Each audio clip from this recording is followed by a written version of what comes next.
How's it going, everyone? Hope you're all well.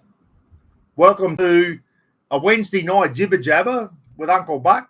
Let me know if you can hear me and see me okay, guys. All the usual suspects are on. Lorna McMillan, Phil Maniac, Terry G, Jack Turtle, all the crew. Welcome, guys. Hope you're well. Let me know if you can hear me and see me okay, please, everyone. G'day, Phil. How are you? Paulie Newcomb, g'day, mate. The Pump Koala, Toddy, how are you, mate? Toddy's got the Pump Koala, guys. He's been doing a lot of cook-ups in his swinging bucket. He's done a lamb and he's done a bloody turkey and he's done a chicken, and they've all come out really well, mate. Loud and clear, Ross Halliwell. Thanks, mate. I didn't do a bloody audio check before I come on. I'm only on YouTube tonight, guys. I'm not on StreamYard because I'm just by myself. So usually on StreamYard, you can check all your audio levels and everything before you come on. But, yeah, I just come on and hope for the best tonight. I just went down, bloody grabbed the ready. We put a load of washing on, and Roz has taken the washing out of the washing machine. We've had that washing machine for about, 6 years maybe. And she pulls this thing out the top. She said, "Did you know that was there?" I said, "What's that?" She goes, "That's where you put the washing powder and shit." And I said, "I didn't know that was there." So we've had it for like 6 years, and only tonight discovered that that's where the washing powder goes. We've just been pouring it in on the clothes. Dead set. We're both as dumb as each other. The diddly donk from Serena's on, guys. The biggest diddly donk in North Queensland. Kane Higgins is on. G'day, Kane. 5B5 comms. Good army talk there, Kane. Good on you, mate. I didn't know if I was coming on tonight. I didn't know if Kaz was going to come live, Kane. But I don't know. I've got to ring Kaz. He hasn't been on for a couple of weeks. I hope he's all right. Kaz got a few medical problems, guys. So I missed a call from Kaz the other day. We keep bloody missing each other's calls. So hopefully Kaz is okay. I'll give him a ring tomorrow and make sure he's checking in all right. So, yeah, Kaz usually comes on twice a week, guys. He hasn't been on for a couple of weeks. So hopefully everything's okay. School holidays, maybe he's taken his daughter away. So maybe that's all it is. Lukey Reid, the diddly donk from Launceston in Tasmania, is on. G'day, Lukey. Where are you, mate? No, I'll focus my eyes in. Hang on. Let me get my goggles on, Lukey. Geraldine. From Geraldine. No. Where are you, Lukey? How's that look? How do I look with them on, guys? Do I look sophisticated? Lukey Reid, g'day, Buck from Geraldary.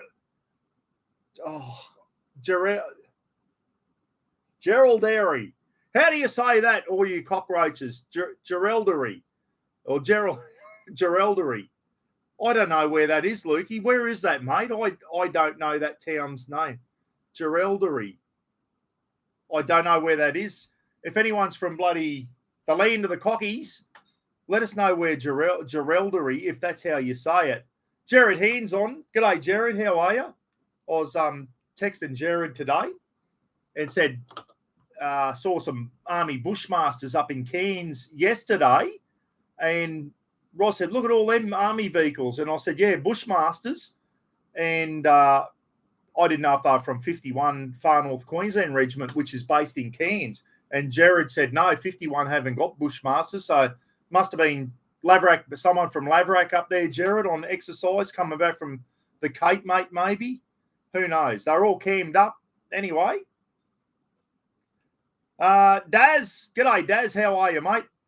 Phil's camping reviews. Luke, next time you're up this way, drop into Bundy. Phil the Maniac saying, Lukey Reid, drop into Bundy and say g'day to Luke, Phil the Maniac up there. Get Phil's mum to cook up some Italian pasta, a nice Italian dish. Steve's, this is the best name on YouTube, guys. Steve's, where is it? Steve's Brewery and Camping, saying g'day to Jack Turtle. G'day, Steve. How are you, mate? Absolutely fantastic.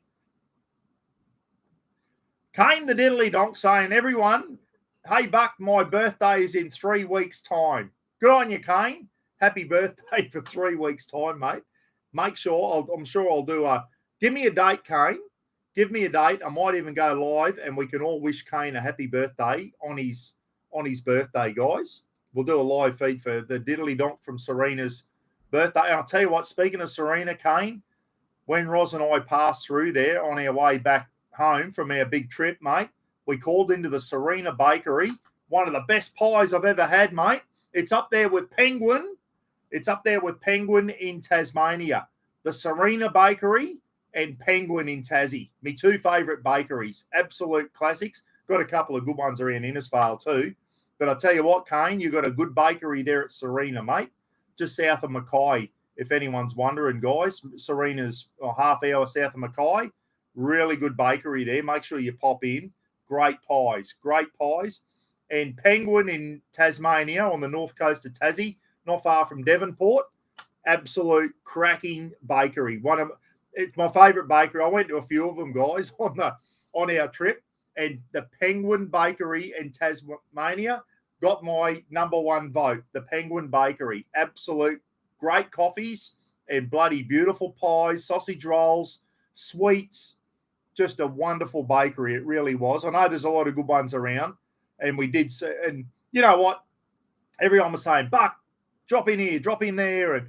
And we tried a lot of pies. You can't do all the bakeries. I'd end up the size of a bloody house, guys. But didn't crack it for a bad pie on the whole trip. And I can honestly say that. Did not have a pie and go, this is shit. Every pie I tried on our trip earlier this year for the 5.5 months we were away was really good. Didn't crack it for a bad pie. If there's one thing Australia can do is a bloody good bakery. And all the bakeries now do wonderful coffees as well. So you drop in there for brekkie, have a pie or a sausage roll and a beautiful coffee. Hey, Buck, my birthday is on the 14th of October in 3 weeks' time. Righto, Kane. Good stuff, mate. We'll see if we can do one on the 14th. I'll write that down, Kane, so I don't forget. And I'll send you at least send you a message, mate. 14th of October. We won't wish Kane a happy birthday yet, guys. Kane. I'm sure I'll do another live feed between now and then. And we'll wish you a happy birthday then, Kane. Good stuff, mate. How old are you going to be, Kane? Let us know. You haven't told us how old you're going to be. Tony Purdy's on. How about the pies this week? The pies. No, go the Lions. We're going to talk about that soon. We're going to talk about the grand final, the two grand finals, Saturday and Sunday. The biggest weekend of the year, everyone. The grand final weekend. And I'll tell you what the AFL's got it over us is Kiss. Kiss are performing the pre-grand final bloody entertainment at the AFL. There's not much of a bigger name you can get than Kiss, is there? I mean, they've been around since the mid-70s, guys. I remember I was in primary school. I followed Kiss in primary school on Countdown and that. They've been a big name for 40, 50 years. And they're still going, and they're going to be the pre-entertainment for the Aussie Rules. And I think Aussie Rules, well done. Kiss will put on a great pre-show performance. They really will. Absolutely great. They've got some great songs, haven't they, Kiss?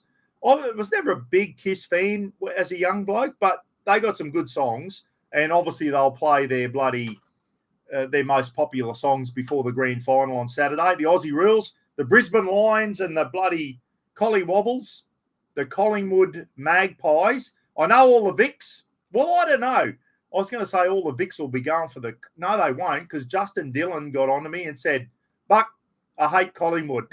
I think Collingwood's one of those teams where you either love them or you hate them. You go for two teams, your team and anyone playing Collingwood. And I think a lot of Victorians are like that.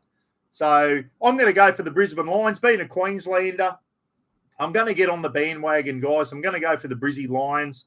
Justin said to me today, he said, Buck, I'm going to go for the Lions, but he said, I think Collingwood might roll them. The Lions weren't that convincing against Carlton in the preliminary final. But anyway, good luck to both teams on Saturday. Collingwood, which are one of the big, wouldn't it have been a big game if Collingwood and Carlton played at the MCG in the grand final?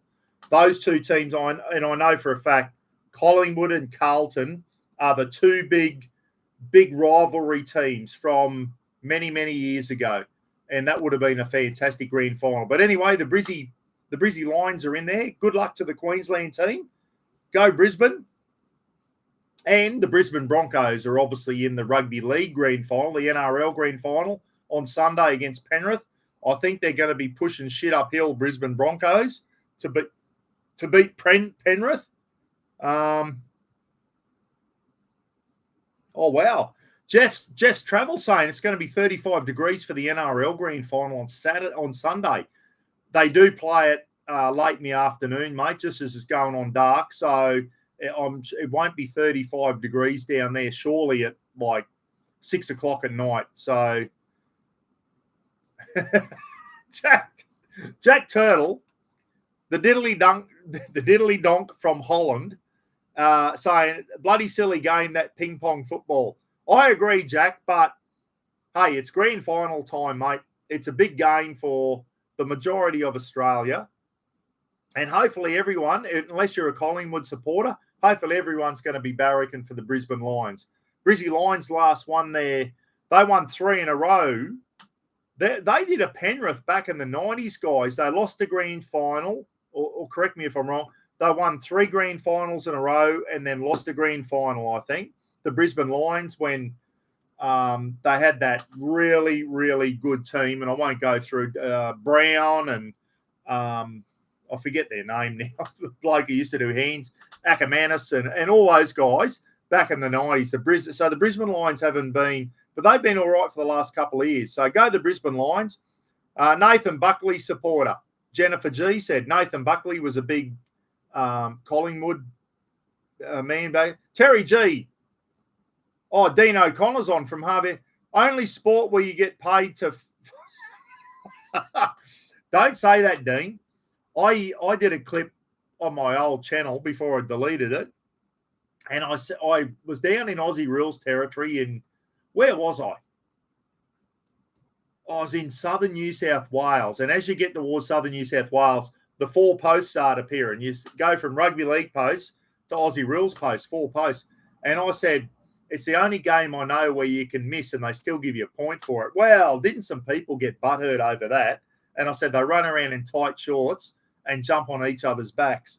Some of the Vics got upset with me over that. And I just thought, mate, harden the F up. Like, I was having a joke. And it's a joke. 010203 Dean O'Connor for the Brisbane Lions. So 20 years ago, mate, 03. So it's 20 years since the Brizzy Lions have won a grand final. And okay. Lukey Reed said it's an hour and 53 from Echuca, where Roz and I spent a few days. What a beautiful part of the world that is. We'll talk about Echuca, Lukey, to fucking Geraldry, I think it is, guys. I have heard of the name. I have trouble pronouncing that. Echuca. Echuca's on the Victorian side, and I forget the name of the town straight across the Murray River in New South Wales. We actually stayed on the New South Wales side of the Murray, and we did the paddle steamer there at Echuca. Went to a couple of pubs for a countery and that at Echuca. Beautiful town. Really, really nice town there in Victoria. And another town just across. Someone in New South Wales will let me know. Moama. Thanks, John. John Tyson, Moama. We stayed at the Moama Caravan Park, mate. Beautiful caravan park. Beautiful big fire pits in amongst all the gum trees. Camped right on the banks of the Murray River. And they were still recovering, mate, from the big floods that the Murray had not long before that. And we went on the paddle steamer. I forget the name of it now. Roz, do you remember the name of the paddle steamer? We went on the Adelaide. I think it was the Adelaide, and it was like a paddle steamer from the late 1800s. We went on that up the Murray River.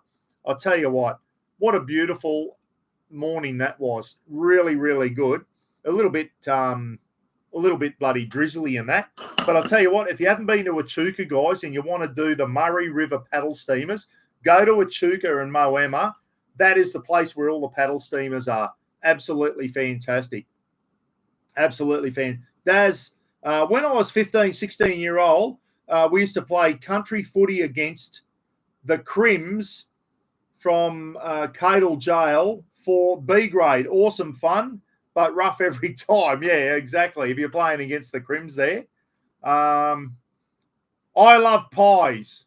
That's his YouTube. Go, good evening, Terry G. I love pies. Is it the Magpies or is it the thing? Someone's texting me, guys. Let's see who it is. It's Russ from the Townsville Chiefs, who we're going to talk about soon, guys. I am live, Russ. Get on. We'll talk about that. Russ just sent me a I just put it on my Facebook page, guys. We're looking to get some patches made up. And there's a Gidgee Gorilla patch, which looks bloody good. Russ got his mate overseas to do an embroidered Gidgee Gorilla logo. And it's on my Facebook page. To turn that and full embroidered thing into a Velcro patch, which will be out soon, guys. I'm getting on the bandwagon. Steve from Saw Adventures and Snorky and Phil the Maniac, they're all getting Velcro patches, and it's a fantastic idea. And we're going to try and do them so we can help out the charity next year. And we're just in the groundwork at the moment. Beautiful embroidered thing, $1.60. And the embroidery is spot on. Gidgee priced a Queensland company to embroider the same thing, and it was $13.50. That wasn't even turned into a Velcro patch. That was just to do the embroidery only. $13.50, and we're getting a beautiful embroidered logo. We're going to get a Buckaroony one, a Raffa, and a Gidgee Gorilla, and a Townsville Chiefs, and that, do them up as a package deal. And $1.60 for the actual Velcro patch. And that's a large patch too, guys. It's going to be, hang on. It's going to be, Jesus. It's going to be a fairly good size patch. I'll just measure this one here quickly. Yeah. Yeah, it's going to be the same, exact same size. So that patch there, which isn't a Velcro patch, guys, that's just you sew that one on. That's one that I was given, an Anzac one. That's 100 millimeters by 60 millimeters, 100 long, 60. So that's going to be the size of them. The rectangular ones, the Raffa one, the Buckaroony one, and the Townsville Chiefs one. Townsville Chiefs will be that way, obviously. And the Gidgee Gorilla one's going to be a 70 mil round one, and it looks bloody good. $1.60 to have, and it'll have Velcro on the back so you can bloody stick them to your roof of your car, and everyone's on them now. You'll be able to get a big collection of all these Velcro things. $1.60 from overseas. And Australia wanted $13.50 just to do the embroidery. They'll probably do extra to turn it into a Velcro patch. Probably end up being $15, $16. Well, how do you justify that, guys, when you're trying to do stuff for charity and donate stuff for charity and that, when Aussie companies are ripping you off like that?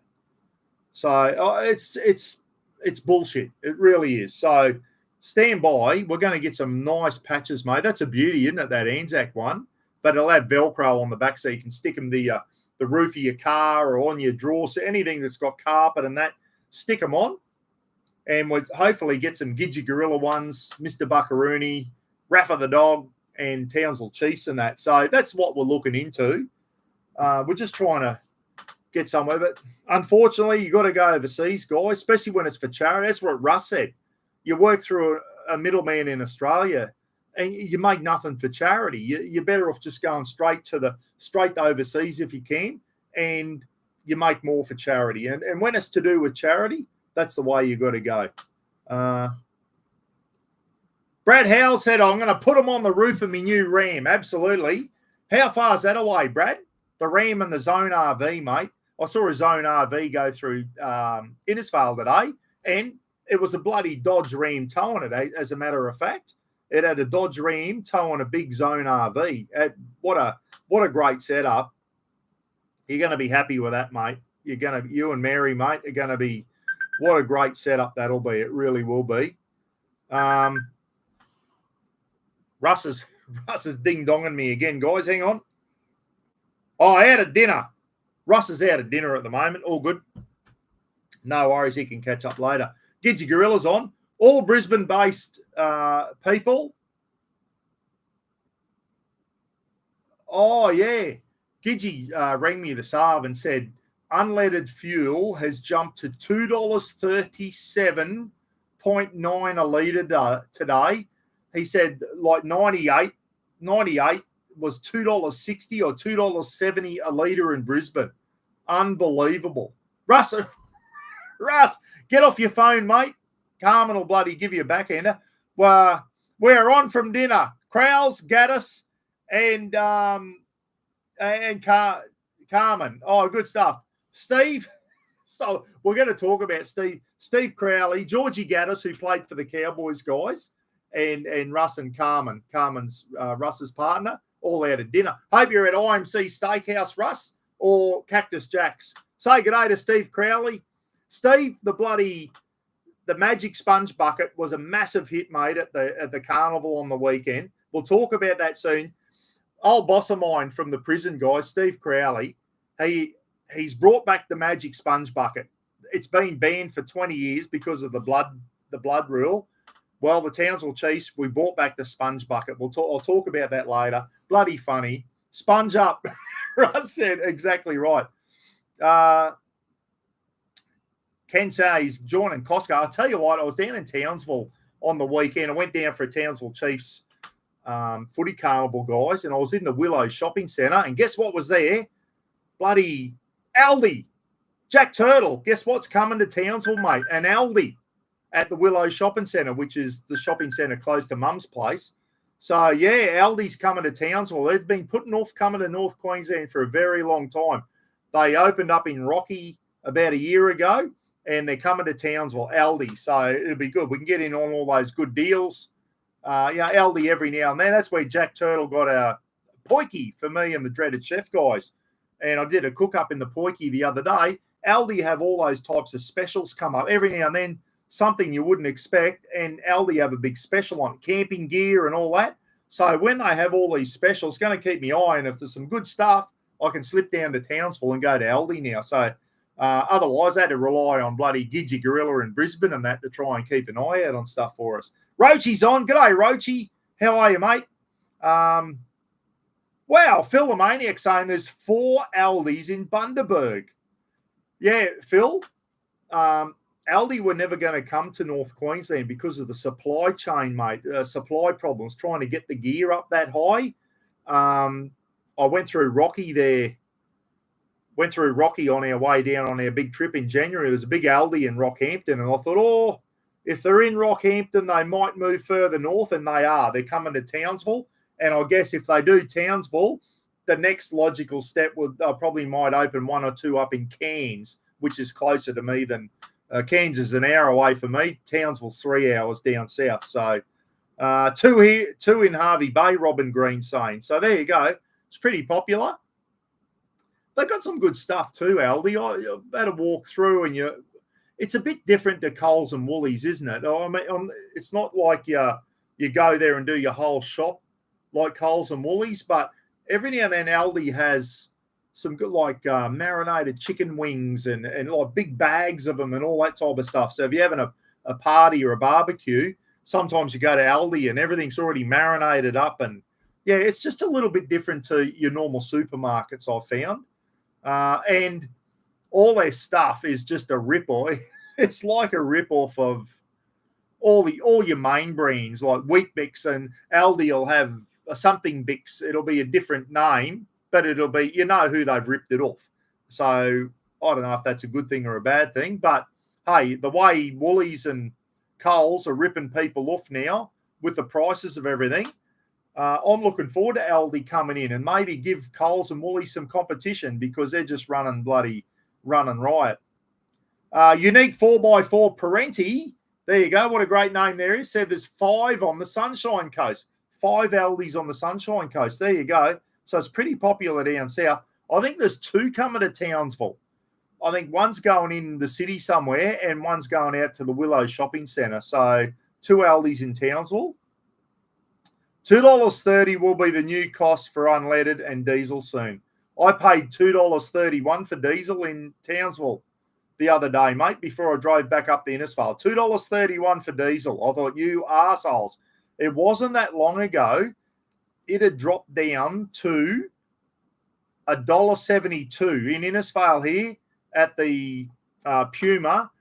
Diesel was $1.72, and they give you 4 cents off for being an RACQ. They give it to everyone, whether you're RACQ or not. So it was $1.68. And I thought, that's getting down close to maybe where it should be. It was only down there for a little bit, and it shot back up again. So isn't it funny how school holidays in Queensland and the price of fuel skyrocketed? Bunch of arseholes. Someone needs to, why isn't what do they call the AAA, Triple C, or whatever those arseholes are called? Why aren't they pulling the fuel companies on? Why does fuel always go up at school holidays, Easter, and Christmas? And no one pulls them on about it. The government's not going to pull them on about it because they get more tax money out of it. The pack of arseholes, that's all they are.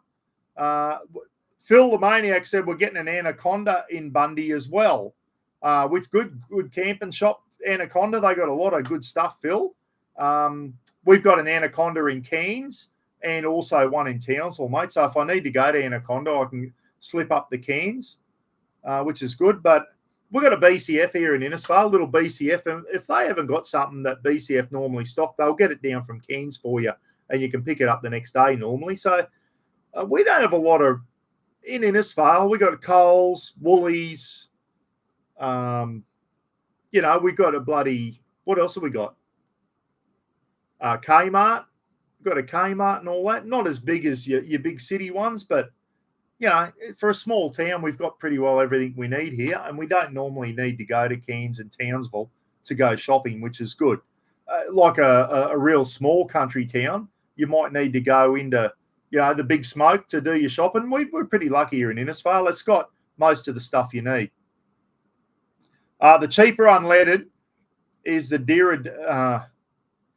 The cheaper unleaded is, the dearer diesel becomes to accommodate the loss in unleaded profit. Well, there you go, Steve.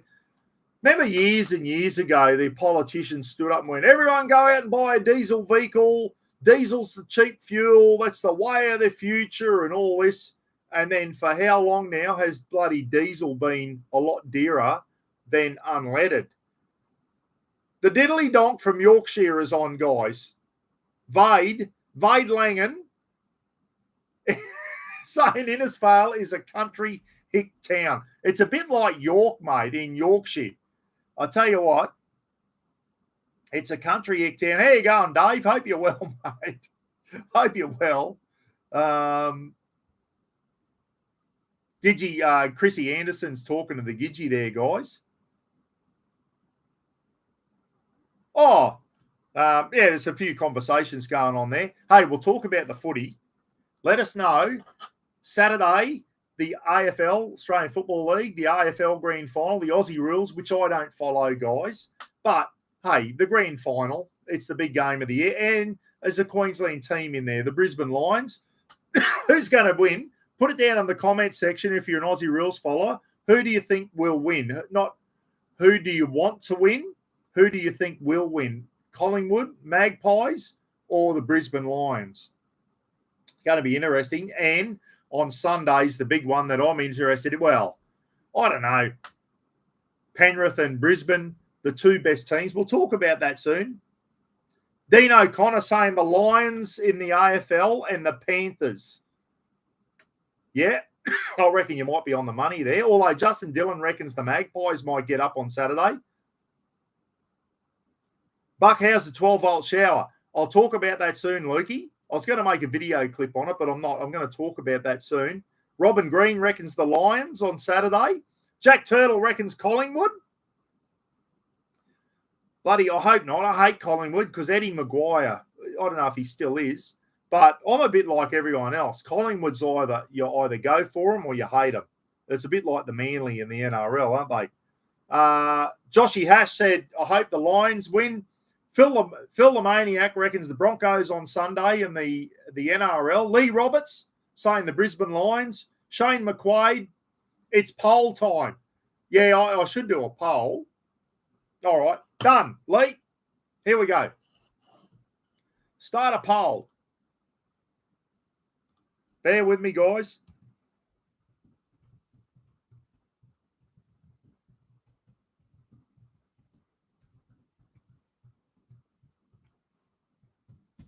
Here we go.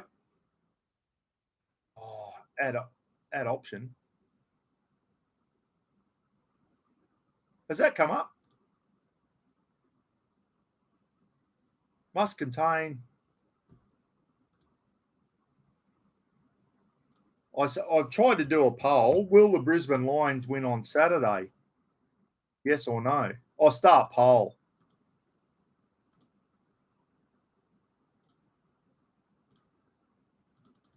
Why isn't that? All right, close that. Start a poll. Why is that not working, guys? Will the Brisbane Lions win on Saturday?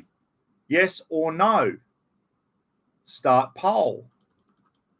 Nah, not working, guys. I'm over it.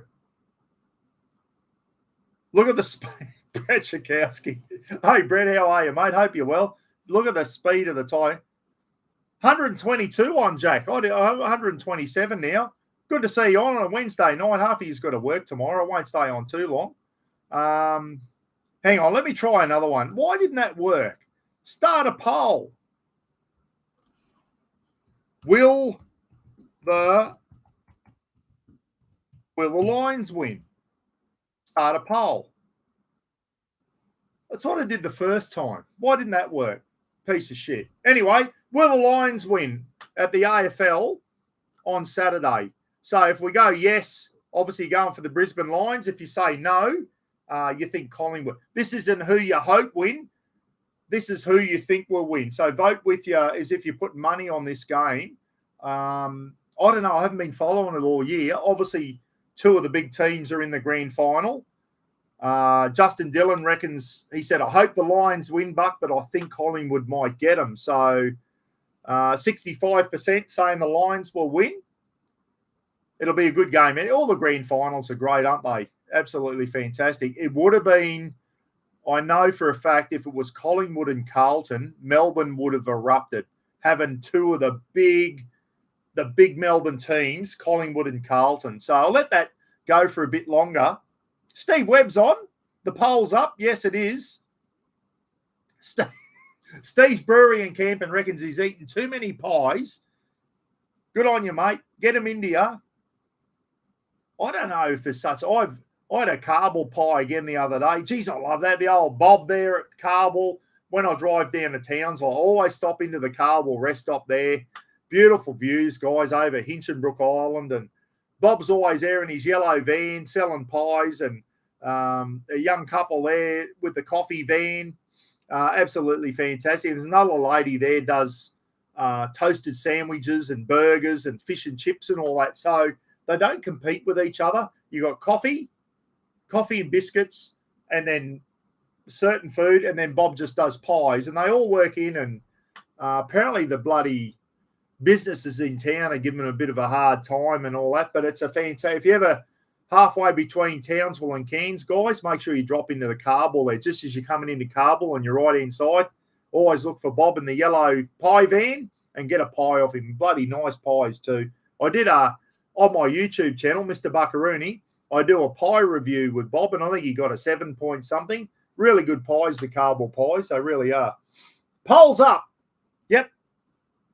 Here we go. I'll let it keep going. It's coming down a bit. I'll let it go a bit longer. At the moment, 62% of the people in the chat room reckons the Brisbane Lions would win. So at the moment, the Lions, everyone's tipping towards the Lions. Oh, wow. Dean O'Connor said, my sister walked Hinchinbrook Island 2 weeks ago and she loved it. And one of the best hiking trails in Queensland is over on Hinchinbrook Island, guys, between Ingham and Carball. It's a big island, and there are some big mountains on there, some very big peaks on there, and it's called the Thorsburn Trail. Get on YouTube and not Google, get on YouTube and type in Thorsburn Trail, Hinchinbrook Island, and there's some backpackers and that have done it, and some of the scenery along that Thorsburn Trail is absolutely stunning. It really is. It's one of the big hiking, to-do hikes in Queensland, mate. Same as up Mount Bartle Frere and all that. The Thorsburn Trail on Hinchinbrook. I wouldn't even try and do it now, mate. There's some big mountains over there, eh? When you're coming into Cardwell, guys, and you see these big peaks over on an island, that's Hinchinbrook Island, and there are some bloody big peaks there. And in 1942, I think it was, a plane crashed into one of those peaks on the way up to New Guinea in World War II. And there's about bloody 12 people killed. Bad weather, and the plane just flew straight into the side of a mountain. And my son Phil's going to go for a hike over there soon to see. You can still see bits and pieces of the plane. They recovered the bodies during World War II, and they've all been relocated back over to the United States. So, yeah, it was a B-20, a Mitchell bomber, I think a B-24 or something, speared into one of those big mountains on Hinchinbrook during World War II. And my son went over there the other day, went to Hinchinbrook, and he punched out to Gould Island, and then he went out to the Brook Islands, and he sent me some video of it, and he said, this is next level out here. He said, you should see the reef and all that type of stuff. He said, you got to wait for a good weather to get out there. It's a fair way out between Hinchinbrook Island and the Great Barrier Reef. He said, but the Brook Islands are next level. He said, just incredible. And he pulled up on a beach on Hinchinbrook Island to have lunch, and he was going to make a sandwich or do whatever he wanted. Pulled the boat up on the beach, and he was he was going to, and there was a big croc slide there and croc prints. So not that long ago, a massive big, and he even put his hand in the croc thing, and the crocodile's paws, or whatever, what do they call their feet, was way bigger than Phil's hand. So he said it was a decent sized croc. And Phil said, I better be careful he's not back up in the bush and that there. So you got to be careful, they're around. Just trying to focus in on some of the things. Dean O'Connor said she walked in the late 90s as well. The third highest peak in Queensland's on Hinchinbrook Island. Well, there you go, Dean. I didn't know that. Queensland's two highest mountains are right behind my house, guys. Mount Bartle Frere and Mount Bellenden Kerr. That's why we get so much bloody rain here in Innisfail, because the clouds don't piss off. And the third highest peak is on Hinchinbrook Island. And when you see Hinchinbrook, there's some big yamas over there, mate, like very big, steep peaks. There you go. I didn't know that, Dean, the third one. Jared saying, love the Cardwell pie, man, and the little foxy pup at the coffee van. Yeah, the young girl at the coffee van's got a little girl fox terrier, and she just sleeps all day. And Rafa went up to her the other day, Jared, when I was getting a coffee, and Rafa was sniffing her and that, and she didn't even wake up. Rafa was like, had his nose all over her, and this little bloody foxy didn't even wake up. She's a cute little dog, that one. Yeah, absolutely. Phil's camping. The Sunshine Coast hinterland has a 3-day great walk. I'll tell you another one, good one to be, is probably the Glasshouse Mountains, guys, if you're into trekking and going up the Glasshouse Mountains, and that apparently there's some good hiking trails there, Phil. Yeah, absolutely. So anyway, here we go. And the poll. Oh, it's 61%. 61% reckons the Brisbane Lions will win on Saturday, and 38% reckon 67 votes were cast. So everyone, 61% are going for the Brisbane Lions. So anyway, it's in Melbourne. Collingwood's probably, I don't know, Collingwood may have the advantage of the home ground, but a lot of Victorians, as Justin said, they either love Collingwood or they hate them. So I'm tipping that people like Carlton supporters and Melbourne Demon supporters and all that may go for the Brisbane Lions because they hate Collingwood that much. So let's get another poll going. This is about the good game now. Will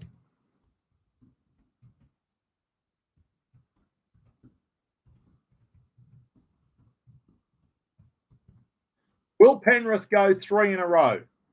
Here we go. Another poll coming up, guys. This is in the NRL on Sunday afternoon, about 6 o'clock or whatever. Will Penrith go 3 in a row? They've won the last two grand finals. It's going to be a fantastic game. It really is. But Brisbane can beat Penrith. But Brisbane they've got to do everything right, guys. They've got to complete every set of 6.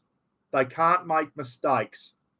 Penrith have got to rely on a few little, knock-ons every now and then. I think if Penrith play one of their perfect games, they will beat Brisbane.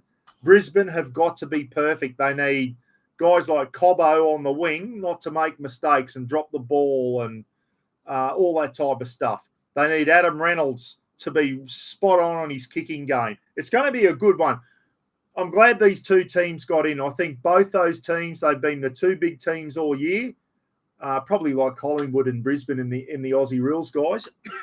And I think Penrith and Brisbane are the two teams that really do deserve to be. And I think if anyone's going to beat Penrith, Brisbane are the only team who probably could have done it. Anyway, we'll see on Sunday. Will Penrith go 3 in a row? We're at 61% saying yes.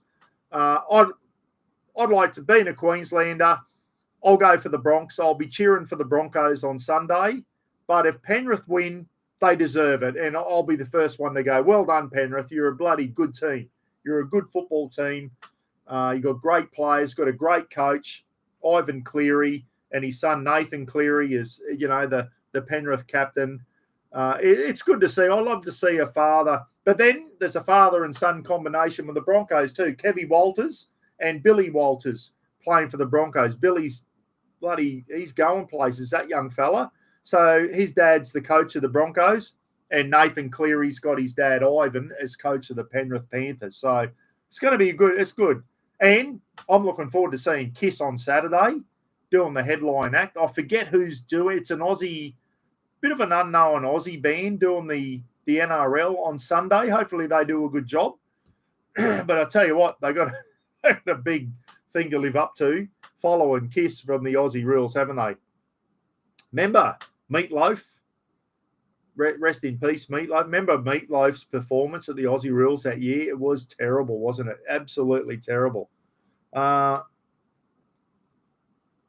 back line is awesome of the Panthers, Jack said. Yeah, I know, mate. I know. But they've got a good forward pack too. Brisbane can beat them, but Brisbane have to be on the top of their game. They can't make mistakes. Any sort of, errors creeping into their game, Penrith will roll them, mate. Yeah, absolutely. Ivan didn't help my mighty Tigers. Yeah, he used to play for the Tigers, Dean. I think, Tigers got the wooden spoon this year, which isn't good. Hey, Buck, Panthers will win in 20 as well. Well, Newey Joe, Phil Gould was on the thing the other day. He said, guys, don't be surprised if Penrith go 3 in a row. But he said, don't be surprised if they go 4, 5 or 6 in a row. He said, that's how good they are. I know they're losing Crichton and a couple others next year to other teams, but they're just such a good team. And notice a lot of their players come up through the system, and a lot of them have been to St. Mary's, which is one of the schools there in Penrith. Brian Toto, what's his name? Friggin' 5'8". Geez, my memory's bad. The other Polynesian lad.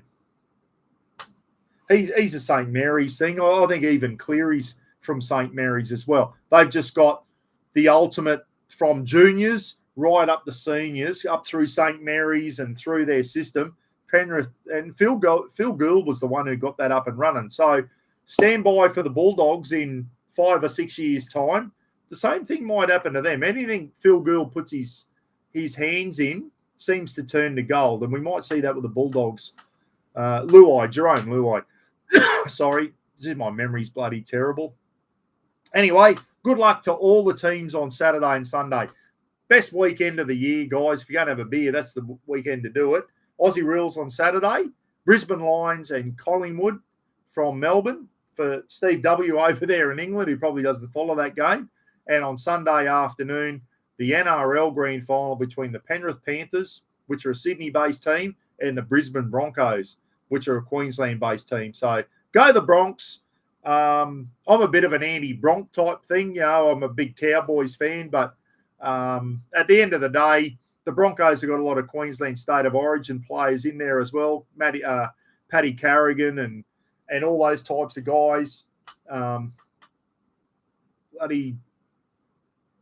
Buck, what about the women's grand final? Who's in that, Newey Joe? I don't follow the women's, mate. I think the Titans are playing someone. Newey, tell us who's in there, mate. And if it's on the same day, I'll watch the women's final. It'll be a good game. Women's footy's coming a long way, but women's bloody sport, mate. They've got a long way to go, mate. We were watching men's soccer the other night. I was watching Arsenal. Steve W. if you're over there. I was up till midnight with me nephew Nutty, and he's an Arsenal supporter. Nutty loves all sports, American football. He's right into the English Premier League, and he goes for the Gunners, the Arsenal Gunners, and they were playing Tottenham Hotspur, who they've got an Aussie coach, Ange Postecoglou, is coaching Tottenham Hotspur, and it was 2-2. We stayed up till after midnight watching the game, and Nutty looked at me and said, look at the speed of this compared to, we just finished watching the Women's World Cup. He said, look at the speed of this compared to the women's game. No comparison. And he said, the women want the same money. Piss off.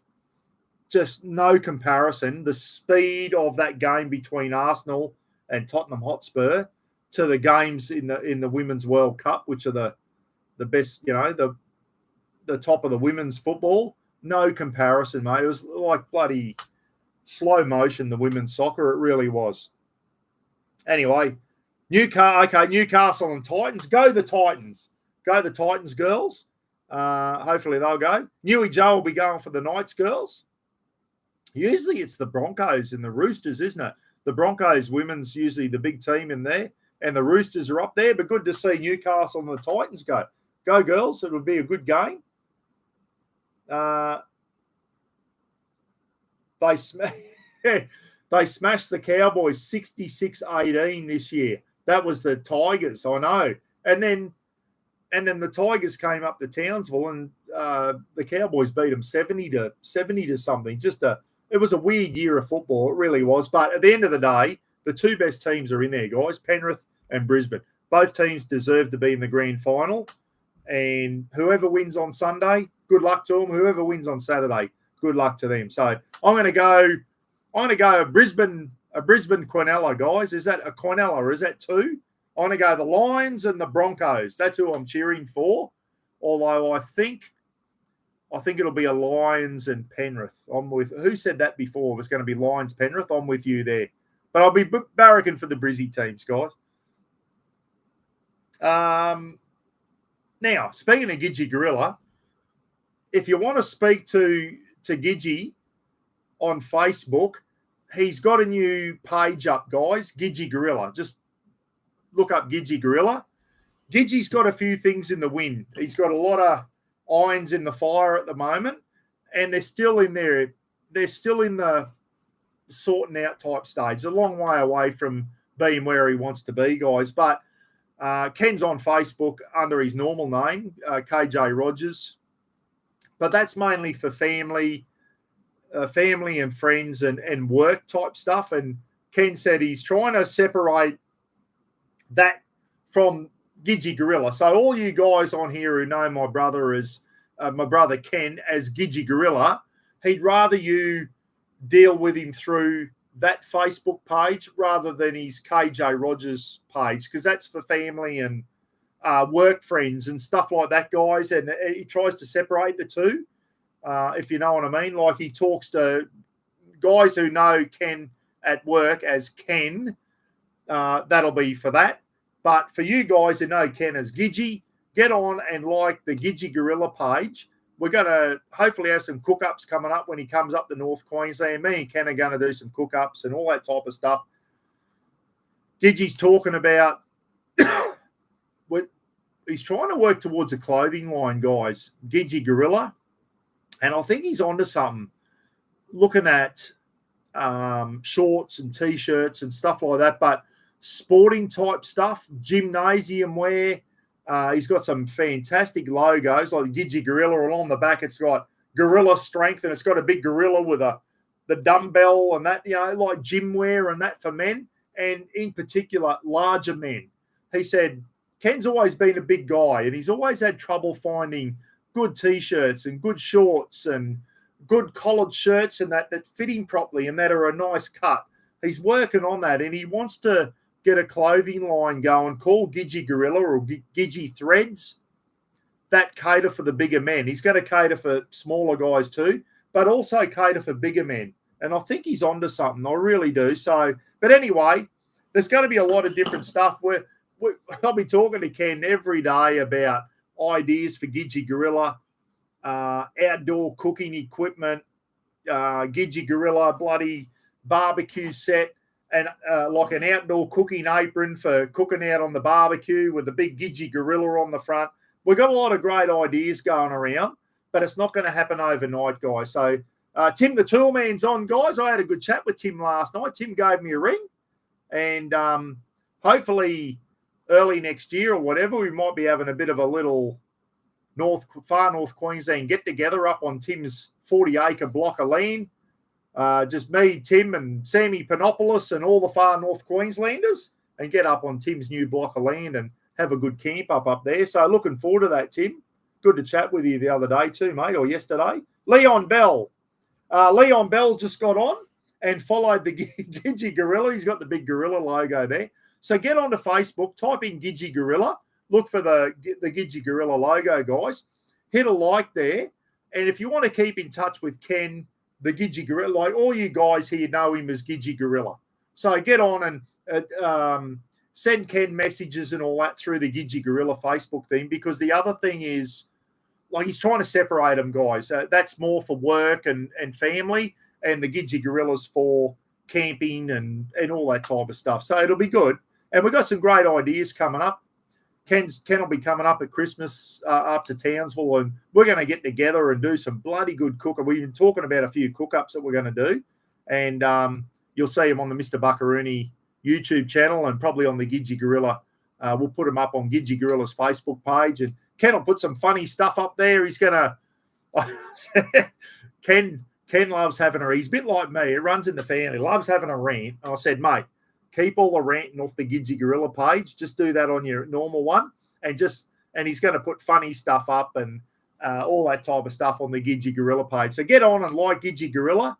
Good luck, Gidgy. Steve Webb said everyone's putting the gorilla thing. So if you've got on and you've liked the Gidgy Gorilla's Facebook page, guys, put the silverback gorilla on the screen. Let us know that you've got onto Facebook. Eventually, Ken will probably also have an Instagram page and all that. Ken was talking about getting into doing a cooking channel on YouTube, the Gidgy Gorilla. I don't know. Maybe that'll come down the track, because I'll tell you what, my brother, he can cook better than me. He shits all over me when it comes to cooking, guys. And for those who went to the Harvey Bay event last year and saw his green Thai curry chicken that he did, everyone was just going, mate, that is next level. So he can cook. And we're going to get together and do a few. So, Ken Gidgy saying, thanks all, appreciate it. It's largely an unwritten book so far. Absolutely. All books have got to start with a bloody prelude or whatever, Ken, and then it goes from there. And then we'll bloody go into the chapter 1 and all that type of thing, mate. So I reckon you're onto something there with your Gidgy Gorilla clothing line for men. It'll be a men's clothing thing. Who knows? Who knows what's going to happen? Lewis Kudlak's put something up, and I've got to put my glasses on, because that doesn't look like a gorilla. Terry G's put a silverback up. Greggy Campbell's put a silverback up. Lewis Kudlak's put something up. What is that? It's a monkey of some... Lewis, what is that? It's a bloody monkey, I think. It's not a silverback. It looks like a monkey of some sort. Lewis Kudlak over there in West Aussie, guys, has put a monkey up. Anyway, put a baboon, a monkey, a silverback, anything.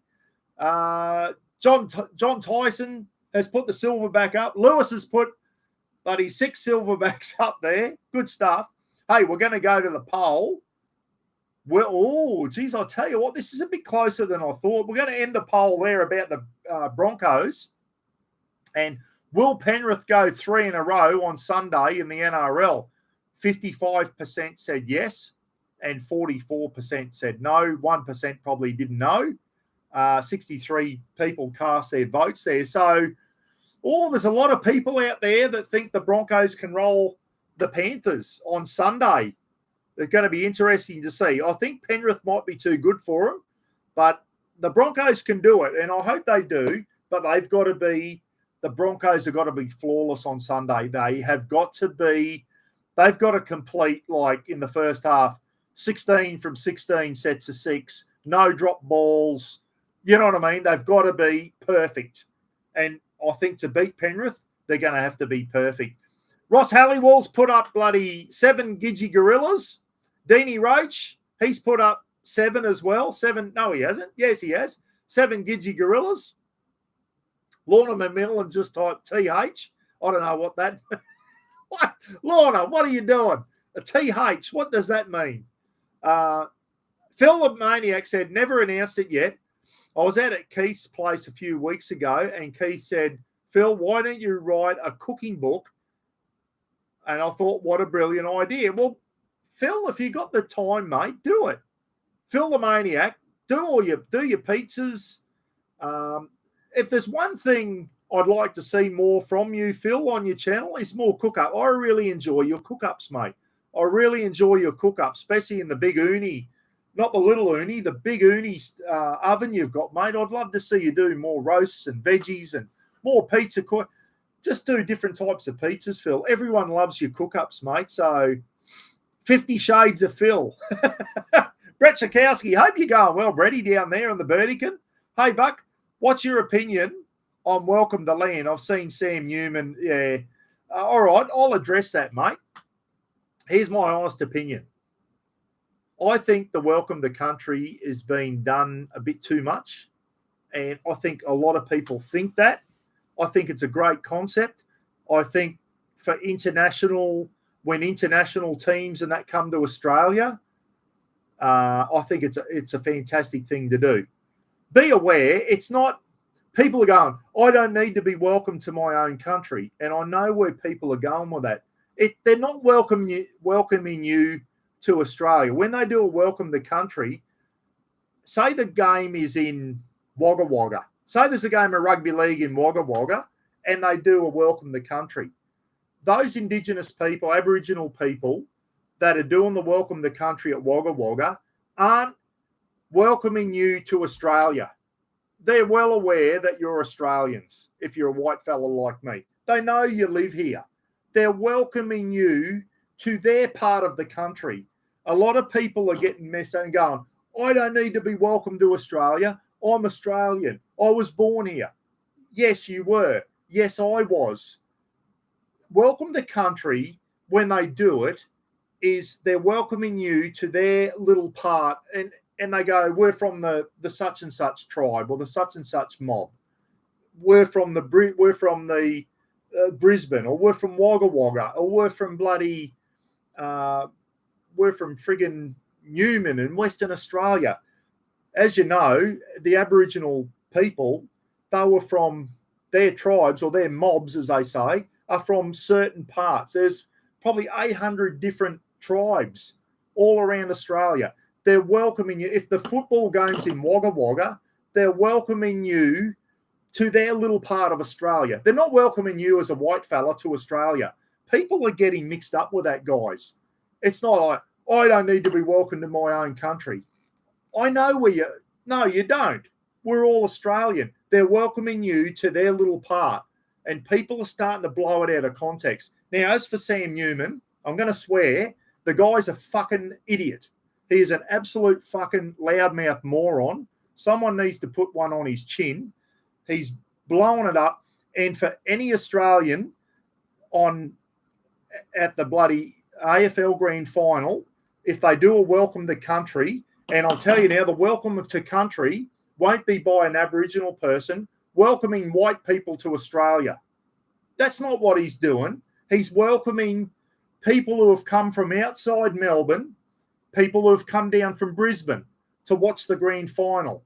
His tribe is probably the traditional people who were around the Melbourne area before white people got here. He's welcoming people to his little part of Australia. He's not welcoming white people to Australia. You're getting it mixed up, guys. That's my take on it. And Sam Newman, to say we've got to stand up and boo is fucking bullshit. And if anyone does that, fucking disgraceful. That's my take on it. Brett, you asked me what my opinion was. That's my opinion. Do I think Welcome to Country's been a bit overdone? Yes, I do. I think it's been a bit overdone. But then again, I think the haka gets overdone a bit too, the New Zealand haka. It just seems to be everything now. Haka used to be before a football game. Now it's during this and during that. But I wouldn't dare say to a bloody Māori person, oh, the haka's bullshit. You do it too much. You get a smack in the teeth. Just be a little bit respectful. I'm sure white New Zealanders don't sit there and say to Māori people, oh, this haka's getting overdone and all that. Jesus Christ, Australia, wake up to yourself. They're not welcoming white people to Australia. They're welcoming people to their little part of Australia because they're the traditional owners or the traditional people who lived in that part of Australia before it became Australia. That's my take on it. Let us know, guys. Although some of you out there might disagree with what I've just said, that's my take on it. And I think no caller ID. This will be one of three fuckwits. I won't mention their names because he's watching the live feed now, and I took my no caller ID off my phone because I was missing a few important calls from Veteran Affairs and that. That'll be one of the three fuckwits, and I'm almost tempted to say your names, but I'm not going to. I don't want to cause a shit fight. It's some weak prick out there, rings me every time I do a live feed. Ring me up tomorrow and tell me who you are, mate. I'll meet you somewhere. But you won't because you're a fucking weasel. You're a gutless little germ and you're one of little fucking red-headed prick's fucking disciples. And you're too gutless to ring me up and tell me who you are. Anyway, there you go. Does it every time. I knew as soon as I took no caller ID off, that germ would try and ring up while I was on a live feed, and he did. He didn't disappoint me. But too weak-gutted to tell me who he is. Weak as piss. Anyway, where was I going with that? Let me know what you reckon, guys. I'm going to put another poll up. That's my take on it, Brett. My take is a lot of white Aussies out there are saying, we're sick of being, we don't need to be welcome to Australia. That's fucking not what they're doing. They are, I'll tell you another story. We went and did the Creb track, went up to Cooktown and that, and there was me, Woodsy, a few boys from work. This is years ago. And we were in the Lions Den Hotel at just south of Cooktown. And I'll tell you now, we're sitting there having a beer, and there were some Indigenous boys, locals, having a beer at the Lions Den Hotel. And we got talking to them. And I'll tell you what, it was one of the best nights of my life. Those guys, firstly, what they did is said, where are you from? We said, oh, we're from Townsville. And we said to them, we said, oh, we're prison screws down in Townsville. And thought, oh, they could be fighting words. Those boys shook our hands. Welcome, fellas. This is our land. Welcome to our land. And we're our tribe is the whatever tribe it was. And we spent hours listening to them talking about their land and what they used to do. And it was so interesting. It really was. And they did not for 1 minute did those guys go, oh, you white pricks are on my land and all that type of stuff. We ended up shouting them some beers and we had a great night with them. And they told us all about, it was fantastic. So I think as white fellas, we've got to appreciate, and saying as a white fella now, we got nothing to, like us current white fellas, we've got nothing to apologise for. We've done nothing to the Indigenous people. What happened to them was bloody terrible, but it happened a long time ago, well before our time, well before our parents' time, guys. But I think we've got to work in with each other. You don't see white Kiwis having a go at the haka. Oh, look at them. The bloody Marties are doing another friggin' haka before another football game. You don't see the Kiwis saying that. But here in Australia, we seem to be wanting to tear it down. And Sam Newman, to sit there on national TV and say we should boo the welcome the country at the grand final, I think is disgusting. I think it's disgusting. And it would be absolutely disrespectful for us to do that. I certainly, that's what they're doing. It's a tradition thing, guys, and bloody, let's just embrace it. Oh, yeah, maybe it's getting done a bit too much, but doesn't mean we stand up and boo them. That's just disrespectful. Absolute bullshit.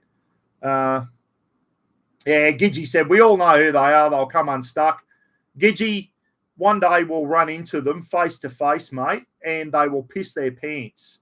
They will piss their pants because they're weak little bloody, I don't know, what's that word?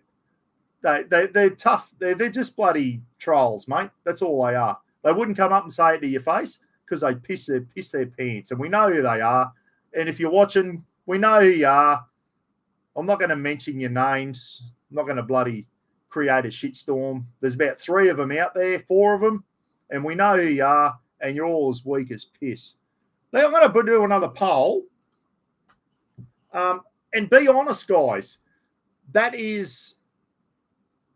All right, start a poll. Here we go. I want you to be totally honest with me here. I don't want you to go, oh, I don't want to upset Buck and that. You're not going to do you, have I put it, yeah,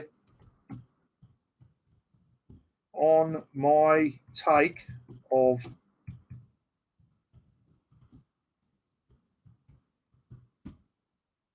at a start a poll. You just heard what I said then. Yeah, I think it's been done a little bit too much, but I certainly don't think we should disrespect it. Do you agree with my take on welcome the country? And as I said, my take on it is they're not welcoming us to Australia. They never do that. They go, we're from the such and such tribe, and we're welcoming you to our little part. And you watch on Saturday when they do to welcome the country, whoever the local traditional tribe is that was traditionally around the Melbourne area where the MCG is, they'll be welcoming people from all around Australia, people who are flowing down from the Northern Territory, people who are flowing down from Queensland, people who are flowing over from Western Australia, welcoming those people to their particular little part of where they originated from. That's what welcome the country is. It's not going, us black fellas welcome you white fellas into Australia. That's not what they're doing, guys. If anyone thinks that, you're fucking sadly mistaken. You really are. Anyway, John Tyson, consider the source Sam Newman, the big Bella. Personally, Sam Newman's always been controversial, and personally, I think the guy is an absolute fuckwit. He is an absolute fucking moron, and someone needs to put one on his chin. Who was the one years ago? Sam Newman on the footy show, put a pie in his face, and the Aussie rules player said fucking and gave him one back and knocked Sam Newman over. I forget who that was. He deserved every bit of that. The guy's a cockhead. He's full of bloody, what is he? About 70 years old. He's full of plastic surgery. He's opinionated. Opinions are like arseholes. Everyone's got one. Sam Newman, every time something comes out of that idiot's mouth, it's controversial. It's controversial. And there's a lot of people out there agreeing with him. I don't. And if anyone stands up at the MCG on Saturday and boos the welcome to the country, they fucking need to be flogged. That's my view on it. And I'll stick by it, guys. Agree with me or not, I don't care. That's my take on it. I think never, ever be disrespectful to our Indigenous people when it comes to their culture and that. Bloody, it's not on. I've got things to say about Indigenous people, and I've worked with them, guys, on the other side of the fence, as in a blue shirt. I've worked in Aboriginal communities as a police officer. And I've been called a fucking white pig C 50 times a day for 6 months. And yeah, it scars you in a way, but you got to bloody see the other side of it too. And I know a lot of them are proud of their culture. And Roz, as you know, is Torres Strait, and I know how proud the Torres Strait people are of their culture. And it's totally different to Aboriginal culture. They're proud of their culture, and Aboriginal people are proud of their culture. And I just wish some of you could have been with me and Woodsy. I forget who else, Woodsy's father-in-law, and there was someone else with us at the Lionsden Hotel that night. And those Indigenous lads that was having a beer with us that night, they were inspirational. And I just thought, geez, I wishes were all like this. They were just inspirational young fellas that were just proud of their culture. And some of yous down south in the big cities and that probably haven't seen that. I've fucking seen it, guys. That's my take on it anyway.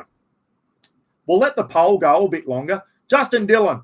I invited Justin on Saturday night to have a chat about the grand final and talk about who won and that. And Justin said, but I don't think I'll be in any state to be on a live feed Saturday night. He goes, I get on it on the grand final night. I think Justin's going to go for the Lions because he hates Collingwood. I forget who you go for, Justin. Who are you? I forget who's Justin's team. But as I said before, you go for two teams, your team and anyone playing Collingwood. That's the whole thing. Susie Ellen saying, I just watched Jacinta Price. I agree with her. She's an awesome speaker. She is. Jacinta Price from the Northern Territory, a proud Indigenous woman. Listen, I'm not getting into this bloody yes and no. I must admit, I don't understand a lot about this yes and no vote. I just don't trust Albanese. So I'm voting no. You all know, I said that on another one. I'm voting no because I don't trust Albo. There's a hidden agenda there, and I don't trust him. I've got nothing against Indigenous people. You know what? When I was a prison officer, the prison I worked in, guys, was 70% black, 30% white. And some people, we used to run 2 officers, and we run a unit of 50 prisoners. And I always said this from day one. I said, give me a unit of 50 Murrays, black fellas. Murrays is a terminology for an Aboriginal, a Queensland Aboriginal. It's not a derogatory term. It's like Noongar in Western Australia or Koori in New South Wales. It's not a derogatory term. We call them Murrays up here.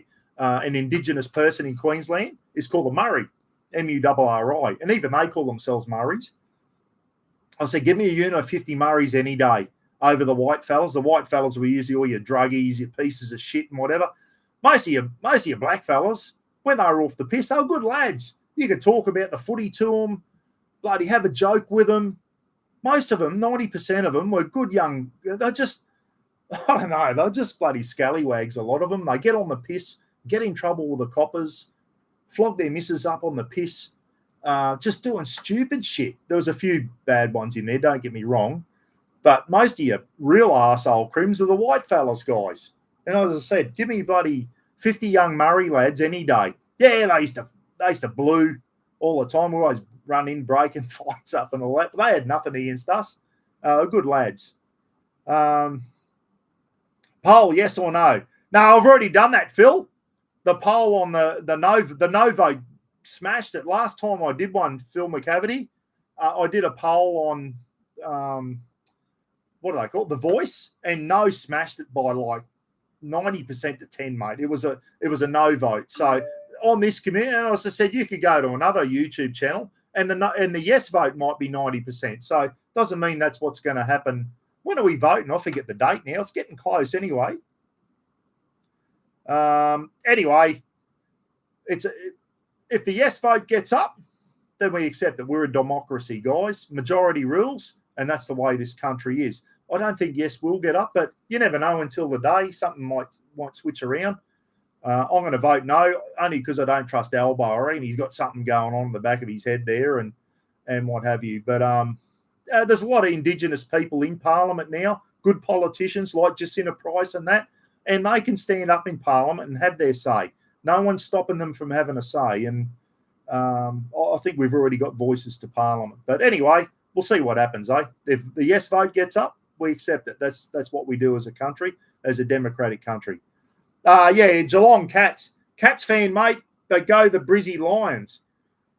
When we went through Geelong, Justin, I think I told you this, we stopped off in Geelong at the big Cadinia Park or whatever it's called there at Geelong. Beautiful football stadium where the closing ceremony was going to be. We'll talk more about the diddly donk from Victoria in a minute, where the closing ceremony was going to be for the Commonwealth Games. So anyway, beautiful stadium from the outside. No one around. I walk up and there's a worker there. And I said, how do we get up there to have a look, mate? Because I wanted to go up the stairs and look down onto the ground. He goes, I'll just walk in, mate. He said, I don't give a shit. I just bloody painting something. So I walk up. I've got my GoPro. I didn't have it on. I walk up the stairs and I walk across, and then I'm in the main stadium. And I walk out and I can see down onto the ground, Cadinia Park or whatever the Geelong Cats home ground is. And they were down there training. I could see them running around. So I'm looking down on the oval, and beautiful, like big stadium. This bloke walks out of a room and he goes, and I go, hey, mate. He goes, yeah. I said, am I allowed to get a bit of footage in here? Because I had my GoPro on me. He goes, no. He goes, how'd you get in? I said, I just walked in. He goes, how? I said, the worker let me in down there. He said, just go up and have a look. And because he could see I had a GoPro. I think he thought I was a Richmond spy or something. And I said, I had my cowboy shorts on. I said, oh, you're right, mate. I'm not filming. I said, I'm not even from Victoria. I'm from fucking North Queensland. And I pointed my cowboy shorts, and he said, I just come in to have a look at the stadium. I said, I'm from far North Queensland. And I think then he realised that, maybe this guy's not a bloody Richmond spy or a bloody Carlton spy or something. And he said, oh, mate, you can't bloody film in here. He said, the Cats are down training at the moment. And I said, oh, no, that's all right. I said, that's why I asked you, mate. I said, I didn't want to walk around with the camera and whatever, because I know they get a bit funny walking around with the camera, especially when there's players and that around. He said, if they weren't down there training, he said, I wouldn't have a problem with you walking around and getting some footage of the footy oval and all that. He said, but they're down there training. He said, I can't let you film. And I said, no, that's all right, mate. I said, I'll go. I had a look down on the oval, and you could see him down there training. And I walked back down the stairs, said to the worker down there that let me in, I said, thanks, mate. Yeah, see you, mate. And I think old mate followed me down the stairs, and I think he gave the painter or whoever he was a bollocking, saying, no, you're not allowed to let people up there. The bloody Cats are training. So Buck's walking around with his GoPro, and they thought I was going to film the Geelong Cats. So, yeah, beautiful stadium. Hey, all the Vics there. I can't remember what the poll was, guys. Here we go. End poll. What was it? Something to do with the friggin' Sam Newman or something. Do you agree on my take of welcome the country? 74% said yes. 25% said no. Okay, well, there you go. 59 people cast their votes. That's my take on it, guys. I think if they boo the welcome the country on Saturday, that'll be poor form, real poor form. And I hope the people at the game do not do it. Sam Newman's a cockhead, and that would be nothing but disrespectful, I think. If we do that, friggin', I don't know. I hope anyone who boos gets a bloody smack in the back of the head from the bloke in the seat behind him. So, yeah, that's my take on welcome the country, guys. I think we got to respect it. The Kiwis respect the haka. You don't see white Kiwis going, oh, you Marty's bloody overdo this to death and all that type of shit. You don't hear them saying that. Let's bloody embrace it a bit. And, the day they stand up there and start having a crack at white people or whatever, but they don't. They're just welcoming people to their part of the country. That's all it is. And I think it's a good touch. Yeah, maybe it's done over a bit. It won't get booed, guarantee it, Brad said. I hope not, Brad. I really do, mate. I think it'll be an embarrassment for this country if white pricks stand up and start booing a welcome to country. I think, bloody, I'd be ashamed of that. I really would be. I don't think it's good form at all. Justin Dillon said, but looking forward, yes. Justin's a firefighter down in New South Wales, in Victoria, in Melbourne. Where I'm going with this, I'm going to do a live feed in the very near future with fire season coming up. And we all know El Niño's on or whatever. And I thought that was another call from no caller coming through. Anyway, I'm going to do a live feed soon, and I'm going to have Justin Dillon on, who's an urban firefighter. He's a firefighter down in Melbourne, guys. And I'm also going to have on someone from the Country Fire Association, Jason Slade, who's a part of the community. Nikki Slade's husband, Jace, ex-Navy guy. Jason, great photographer. And Jason's also a rural firefighter who fought in the Black Saturday fires, guys. And we're going to have a chat with Justin and Jason, and we're going to compare their stories about probably, I don't know. I was involved in Ash Wednesday back in 1983. Justin, you might be a bit young for that, mate. I was actually out fighting the Ash Wednesday fires with the Army up Mount Buffalo in Victoria. So I want to have a chat with our fiery mates, Jay Slade, who was a rural firefighter during those terrible bushfires, the end of 2019, 2020. Jace was out in the thick of that, and Justin was also down in Victoria and can tell us his experience, guys. So that's going to be a fantastic bloody live feed one night, having Justin and Jason on our two fiery mates from the community. That's going to be an absolute cracker. So, Justin, looking forward to that, mate. March, was it? Yeah. So, as you know, we went down, Roz and I went down on through East Gippsland, down through southern New South Wales into East Gippsland, and all the way down from southern New South Wales right in through East Gippsland, Victoria. We just saw the remnants of that bloody, what were they called, Black Saturday or whatever, the big fires of 2019, 2020, when the people at Malakuta were running into the ocean to get away from the fire. We're going to talk about. Jay Slade was out fighting those fires, guys. Justin Dillon can talk to us. He's got some experience as well. So it's going to be a fantastic thing. Mate, I've been messaging you on Messenger. Nice little pub for sale for you. Nice place for me to come camping and free beer. Langan, I would charge you bloody double. If you turned up at my pub, one, you wouldn't get through the front door. I'd charge you double for your camping fees, and I'd rip you off with the beers.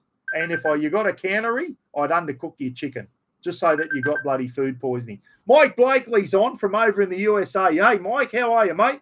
I hope you have told the story about the picture you posted on Facebook showing you and the three Abbots standing in front of a ute with a dead pig on the ground in front of them. Yeah, Mike Blakely. How are you, Mike? Hope you're well, mate, over there in the United States.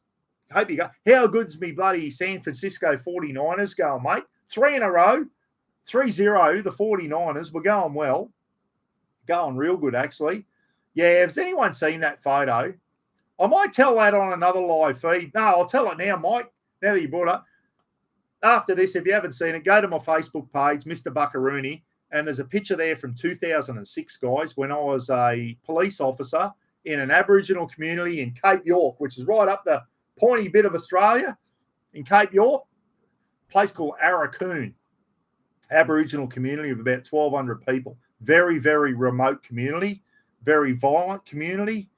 Yeah, you had to see it to believe it, guys, that community. Anyway, the police station had a Mini 14, which is a semi-automatic 5.56 millimeter 223 semi-automatic rifle, and it was a Queensland police weapon.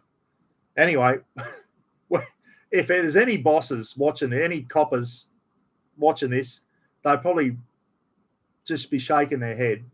We're a bit loose up there because we're a long way, or thousands of kilometres away from the hierarchy. So we had the 223, the Mini 14. We used to go pig hunting in it. It's only supposed to be for police matters, like whatever. So we used to go pig hunting with it. So we used to take the Mini 14 out. Anyway, we come across the council, the local council said the dogs are getting out of control in this community because the locals didn't feed them. They're becoming savage. They're starting to bloody have a go at kids and that. We need to cull the camp dogs, they used to call them, the bloody scrawny looking, no fur on them and whatever. So me and a bloke called Matty Cooper go out. We go out on the access road one day. We've got the Mini 14 and we've also got our 40 cal Glocks on our hips.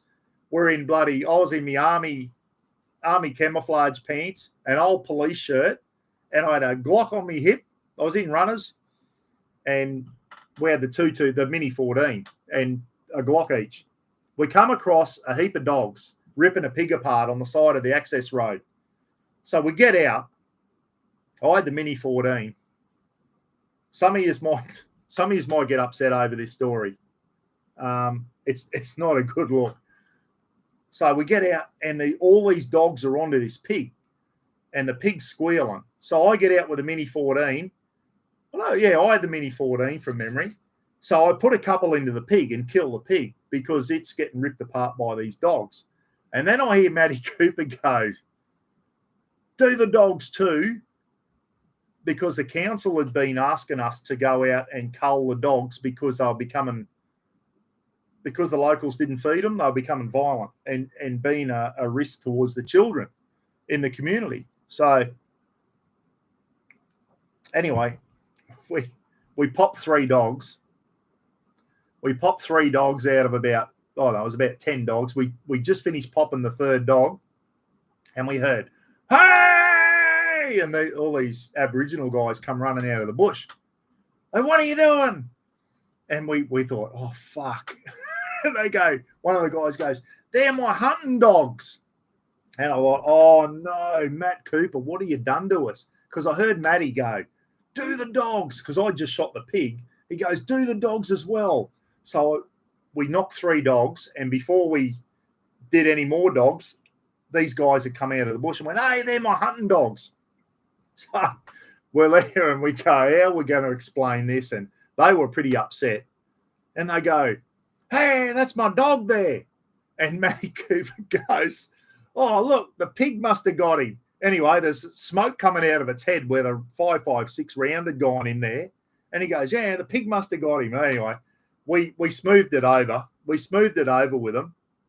And I felt bad afterwards because they were these guys, pig dogs. Anyway, we shot 3 of them and the pig. Anyway, there's a photo on Facebook, guys, of me standing there, the dead pig on the ground in front of an old Toyota Land Cruiser. One of the locals has got the police Mini 14 for the photo. And I thought, if the bosses in Cairns now, the superintendents and that in Cairns could see this photo, I would get the sack from the police. Anyway, it's a good photo. Have a look at it. It's a bit grainy, but that was the story behind that. We accidentally shot their dogs on them. Thanks to Matty Cooper. If you're watching that. The story goes further. Just after I left Arakoon, there was a massive riot up there, a bit like Palm Island, and the locals were going to burn the police station down. So the coppers that I'd been working with, I was already back home in Innisfail. I'd done my 6-month deployment basically there, and I'd already come back to Innisfail. Big riot, they're going to burn the police station down. They're hacking their way into the police station with axes and shit. This is the stuff that happens, guys. I shit you not. It's as true as I said here. They're hacking their way into the end of the police station. And one of the guys, Kai, he goes, get away from the door or I'll shoot. Anyway, they keep hacking. Kai gets his pig rifle out, a 6.5 Mauser, and puts a round through the door, angled it up so he didn't hit anyone, because the sergeant at the time said if they get in the police station, start shooting because they're going to kill us. That's how serious this was. The sergeant had given the constables in the police station orders that if they get into the police station, start shooting them because they're going to kill us. That's how serious this was. So Kai thought, I'll put a round through the door, and it made them scatter. Anyway, fast forward, Kai got in massive shit because he used a civilian rifle and not the official police-issued Mini 14 when the big investigation came. And it came out in the investigation why he didn't use the Mini 14, which was a recognised Queensland Police Service firearm. And Kai said, we didn't have any ammo for it. I said, why not? They said, we used it all on pig hunting. So they had no ammo left for the Mini 14. So Kai had to use his bloody 6.5 bloody civilian pig hunting rifle and put it through the door. And he got in a lot of shit over that. He got in a lot of shit. So wait till Buck's book comes out. I've got some good stories, guys. That's that story in a nutshell. And the reason they couldn't use the police-issued Mini 14, they had their Glocks there, but Kai had to put one through the door because there's no ammo left on the Mini 14. We used it all pig hunting. How bad is that? That's shocking. Dickhead hierarchy. Yeah, Brad, I know, mate. A speaking tour. Yeah, I know. It was a pretty... Guys, I did 6 months up in that community, and I had some ass-puckering moments where my ass was doing the 50-cent, 5-cent thing.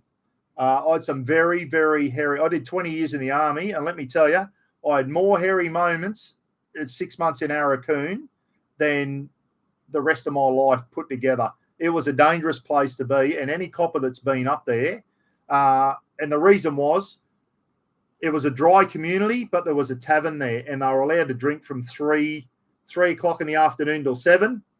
And when the tavern closed at 7:30 at night, it was a war zone every night. Knives, spears, star pickets, fence palings, some of the most violent bloody assaults on women you would ever see. It was shocking. As I said, I could write a book on my time in Arakoon, and any copper that's been up there will back me up on that. So if any of the coppers there, Matty Cooper, Kai, Wes, any of the coppers I served with up in Arakoon, hope you're well if you see this. Yeah. One of the girls that worked up there, Michelle, she was a senior constable up there, and she used to babysit for some of the families there on her days off, because being a female, she loved little kids, and she used to babysit babies and little toddlers and that for some of the local families. Anyway, I ran into Michelle at Cairns Shopping Centre a long time after that event happened, that bloody riot where they were going to burn the police station down. I saw Michelle, and at the time she'd come down from Arakoon, and she was a police prosecutor in Cairns. She changed over to be a police prosecutor, senior constable. And she told me that some of the men that she used to babysit for were outside the police station yelling out, when we get inside there, we're going to rape you. And after the event, the big hierarchy flew in from Cairns and whatever, and they said to some of the constables there, the police, and they said, anyone doesn't want to be here anymore, put your hand up and we'll send you back to, we'll send you out. And Michelle put her hand up and said, I don't want to be here anymore. If that's the way they're going to treat us, I don't want to be any part of it. And that's as true as I'm sitting here, guys. That's the type of thanks that they got. So Lorna's off. Lorna, hope you're well. And thanks for tuning in. I know it's a bit of a bleak story, guys, that one, but it's true. And Mike Blakely, that's a great... Go and have a look at the photo, guys. One of the local Aboriginal guys there in Arakoon, he's there with the Mini 14. It was a police weapon. And I thought, if any of the police hierarchy, the assistant commissioners and that in Cairns see this photo, I'll probably be looking for a new job. It was, Anyway, good times, eh, Buck? Bring back the story time. Yeah, I know, mate. I've got heaps of stories from the army, the coppers. I've got some great ones from corrections from when I was a prison officer, as you can imagine. I've been in some interesting jobs, everyone, and I have got a lot of good stories. And some people probably don't appreciate the stories, but it's true. I'll tell you another one just quickly about Arakoon. Get a phone call one morning from the nurses and said, we just got a phone call from a young Indigenous girl. She's going to hang herself down near the airport. Can you get down and think? Because as soon as they got upset, they're going to suicide themselves. So we took off in the troop, me and whoever else was with me. We took off in the police troopy, Land Cruiser, and we physically could not get down to the airport to try and save this young girl from committing suicide. Like, she said she was going to commit suicide. She didn't end up doing it, but we couldn't get there. We got around the corner, and here's a mother dragging her daughter down along the gutter by her hair because she didn't come home that night. She'd been out tarting around, and she was dragging her daughter down through the gutter, going, "You're a dirty slut," and all this type of stuff. Young 13, 14-year-old girl. So I had to jump out and sort that out and say, hey, leave your daughter, blah, blah, blah. And then I'll look up, and here's old mate with a tree branch smashing his missus over the head in the middle of the road with a tree branch. So I had to run up and disarm this guy with the tree branch because he's smashing his missus over the head with it. And then I'll look up from that one, and here's these blokes punching on in the middle of the road. This is like 10 o'clock in the morning on a weekday. I had to run up and break that fight up. And then we get back to the police station an hour later, and the nurses ring us and give us a gobful. Oh, you couldn't even be bothered going down to the airport. This girl was down there going to hang herself. And I said, hang on a minute. I said, we physically couldn't get there because of the violence and shit that was going on.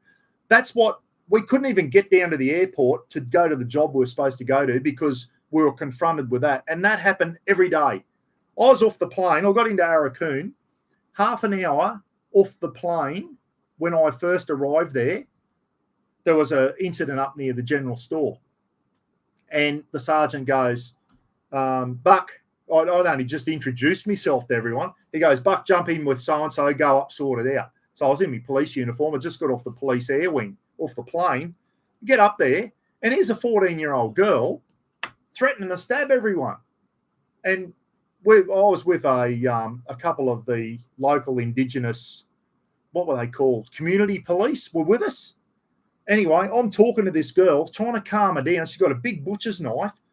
And I remember this guy, Amos. He was a community policeman. I think he's passed away now. Amos, it was Cess Toy Calkin, his name was. Cess went in behind this girl and grabbed her in a headlock and got them. And we ran in and grabbed the knife because she was going to stab everyone. That was my first half an hour in Arakoon. And it didn't get any better for the next 6 months that I was there. It was full on. It really was. So anyway, I wasn't going to talk about Arakoon tonight, but Mike Blakely, thanks for that. You got me on a rant, mate. Hey, 114 still on. It's Wednesday night. Some of you have got to work tomorrow. I think I've covered it. I just wanted to talk about the football. Mike, if you're over there, mate, I don't know what who's the Colorado team? I don't know. Who's your team, Mike? Put it up in the comment section. I'll go for the 49ers. I think we got an Aussie punter in the 49ers. Mitch Wisnowski is the 49ers punter. And Jared Hayne, who used to be a good rugby league player, who's now in prison, he also played for the 49ers when he went over. Thanks, Terry. Yeah, good, mate. The Denver Broncos. Mike goes for the Denver Broncos. Jesus, they got flogged the other day, mate. 70-20, wasn't it? The Broncos. My goodness. What happened? John Tyson goes for the Seahawks. I know my nephew, Nutty, he goes for the Shithawks as well. Dan Andrews, guys. Last poll, and then I'm going to go. He's left Victoria in a shit state, hasn't he? I was never a fan of this man. I didn't like him. Not into Victorian politics, but personally, I didn't like the guy. This is for Victorians.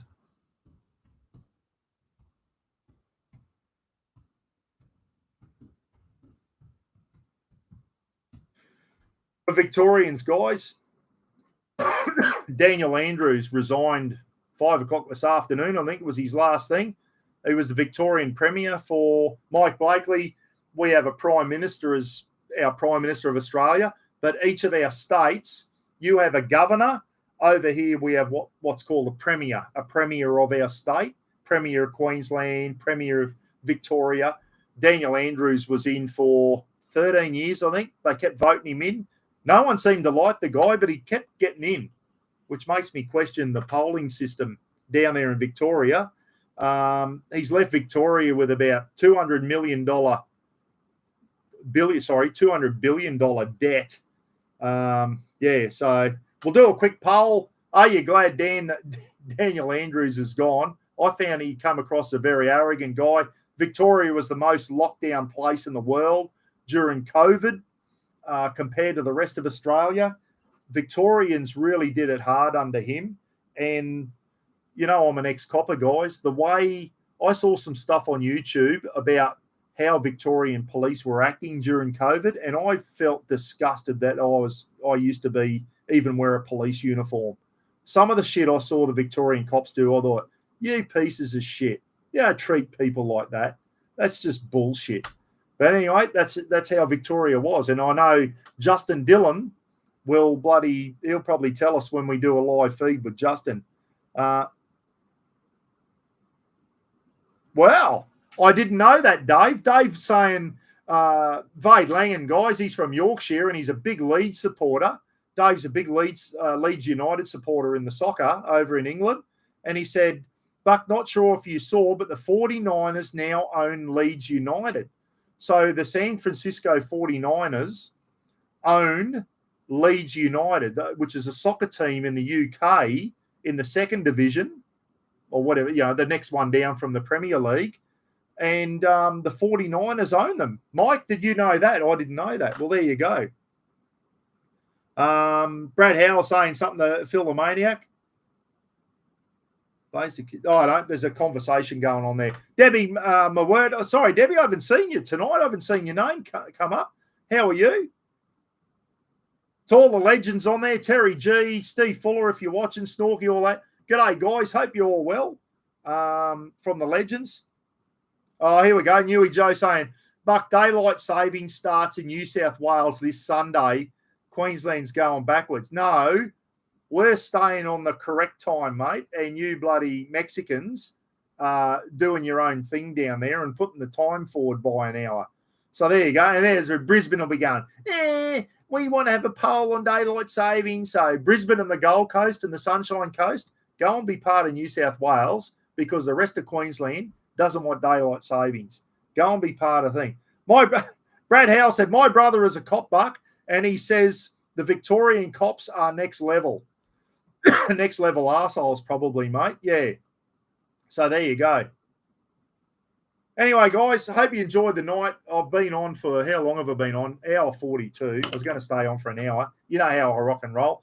Hope you enjoyed the night. Didn't really do much tonight. I'll end the poll. What was the poll? Are you glad Daniel Andrews is gone? Yes. Where'd it go? The poll's gone. The poll was 90% glad he's gone. Good riddance, you piece of shit. There we go. 89% to 10. Poll complete. 39 Victorians voted. I hope you get a decent premier, Victoria. You deserve a good leader, someone who listens to the people. He come across as very arrogant. And hopefully next year, the piece of shit that runs Queensland will be gone too, because I don't like her at all either. Anyway, good night, everyone. Good night, Jack Turtle. Mike Blakely over in the state. Must be getting late over there, mate. Must be getting bloody, I don't know, what time, 4 o'clock in the morning over there, is it? And anyway, hope I didn't say anything to offend any of you tonight on the Welcome to Country. That's my take on it. I just hope they don't boo it on Saturday. I think it'll be poor form, real poor form, and I'll be very embarrassed if anyone boos it. If I'll be watching it, and if they're doing the Welcome to Country and all I can hear is boos coming out of the crowd, I think it's going to be a sad day for white Australia. It's bloody poor form. I hope most people see through it. And Sam Newman, you're a piece of shit if you ever see this. You're a bloody disgrace. Trying to encourage people to boo Welcome to Country. Absolutely disgusting. Shane McQuaid, good night, mate. Susie Ellum, all the rest of you. Chrissy Anderson, Phil the Maniac, Josh Hatch, night Buck. Have a good one. I will. Might come on Sunday morning for another sneaky one. Talk about the Aussie Rules Grand Final, and we'll talk about the Grand Final on Sunday afternoon. We'll see how we go. Keep your eye out for the live feed that I do with Justin Dillon, guys, and Jason Slade. The Fireys. Jace is a rural firefighter from New South Wales, and Justin's a firefighter from Victoria. Going to be an absolute, really good live feed, that one. make sure you tune in. I'll let you know. Keep an eye on my Facebook page, eh? Make sure you get on and bloody like Gidgy Gorilla's page too. Good night, everyone. Enjoy the rest of your week. See ya.